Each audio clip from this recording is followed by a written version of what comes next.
Hey everyone, and welcome to The Bottom Line. I'm your host, Lauren Kalil. On today's episode, we're discussing how CrossFit will be programming 2 workouts to be done at every semifinal. Weighing in on the topic is the man that you've heard at many CrossFit games and events, who also hosts the podcast Talking Elite Fitness, Sean Woodland, and our sports analyst with Morning Chalk Up, Patrick Clark.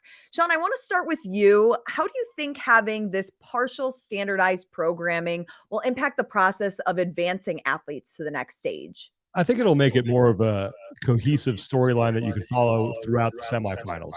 I think that's been one of the things that's been missing with the individually programmed events. You know, they're all different. Is that you don't have one cohesive sort of narrative throughout all the semifinal weekends as far as, hey, this person did really well in this event. Let's see if that record gets broken in this event in this weekend.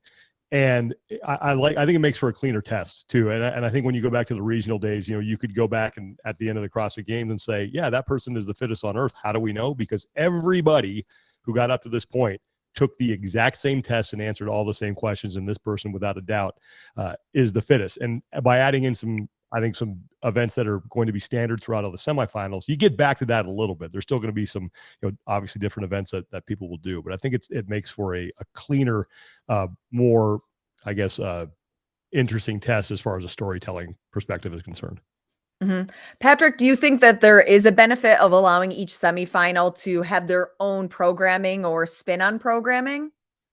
Yeah, definitely. I mean, that's the whole reason why CrossFit's allowing that. So that way, it's giving these organizers, these people that are outside of CrossFit, an opportunity to kind of express themselves, and especially through their programming. I do agree with a lot of points that Sean brings up, but I think them now with having two events that are being programmed, it's kind of put. I'm feeling it's going to put a lot of stress on these organizers because now they have to kind of program their events around those two events. So, I mean, for instance, they might have something that's more monostructural, and then let's say one of the events is monostructural based. Now they have to throw that out and think of something else, and something that goes along the lines of that test that CrossFit's looking for. You know, CrossFit, they also said that they're going to work closely with each event team to review and even amend their programming before the workouts are finalized. Sean, let's start with you. Do you think that that's enough to be able to compare athletes from each semifinal? I think it's a good compromise. And I think that Patrick's exactly right when he talks about you want to give these events an opportunity to express themselves. But one thing that I have heard quite a bit from people who are involved in the competition side of the CrossFit Games is that when they reached out to the semifinals, the feedback that they got is that the semifinals wanted more input. You know, we want more input from CrossFit about how to run our event, what programming is good, schedule wise, everything. And so I think that I understand when Patrick's saying, you know, they might have to program around something, but they kind of asked for this.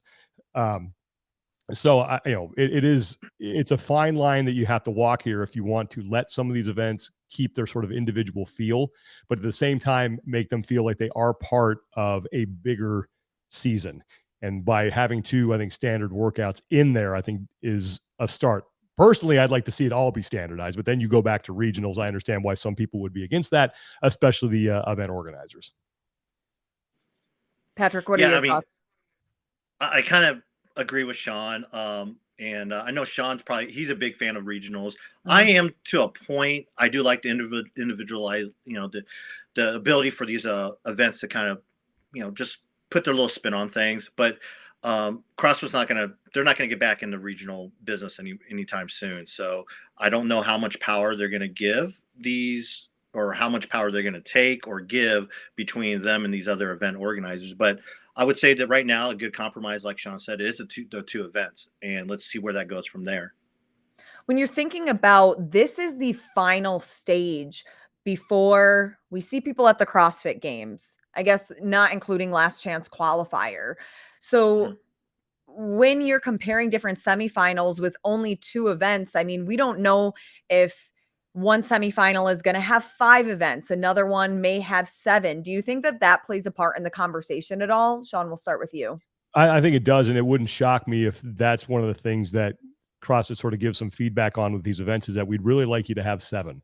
I think when you look back at regionals past and qualifying's past, that seems to be a pretty good number. 6 or 7 events seems to be good in there. And another thing that I think I wouldn't be surprised if that is CrossFit says we want one of these programmed events to be the last one, because if you program a good finale, and then you know that every event is going to end on that, that helps build drama throughout the week, because you have experience to draw on from the prior week where it was like, wow, we had a great race in the 4th and final heat that came down to a couple seconds. We're going to see that repeated here. I don't know if they're going to have any sort of say on where they're going to place the events, but I would not be surprised if CrossFit sort of said, we think you should do this at 3 and at 7. And I think that'd be a good way to spread it out, because then that gives the organizers a good palette on which to sort of create the rest of the picture. Yeah, it makes a lot of sense. And I wouldn't be surprised to see if they actually say, like you said, where these events take place. We've heard a lot of feedback come back from Granite Games, particularly because it was outdoors. It was extremely hot. Every event was outdoor. I mean, it was a different test. You throw in that environment where outside, I think touring was outside, I believe in a tennis stadium as well, but the conditions were more ideal than, say, Minnesota. But it throws in another factor there. And, the reason why you have these tests is, compared to two. So if Granite Games is outside again, and they have these elements versus, say, the MAC or Syndicate where they're inside and they're doing that same event, then you kind of have to throw those results out the window, especially based on the environmental conditions. And like you said, you had MAC, which had only 6 events last year, and you had a bunch of other semifinals at 7. So there was some pushback from athletes saying, "Oh, they only did 6, we did 7." So I would like to see something standard going, "Hey, we're going to do 7 events. They're going to have to be an indoor event or all outdoor, one or the other." Sean, what is your bottom line when it comes to CrossFit having a hand in programming 2 workouts for the semifinals? I think it's great. I think it allows us, again, to sort of have some connective tissue weekend to weekend for weekend number 1 to go out, attack these 2 events, set times, and then look forward to seeing that in weekend number 2 to see if anybody beats it.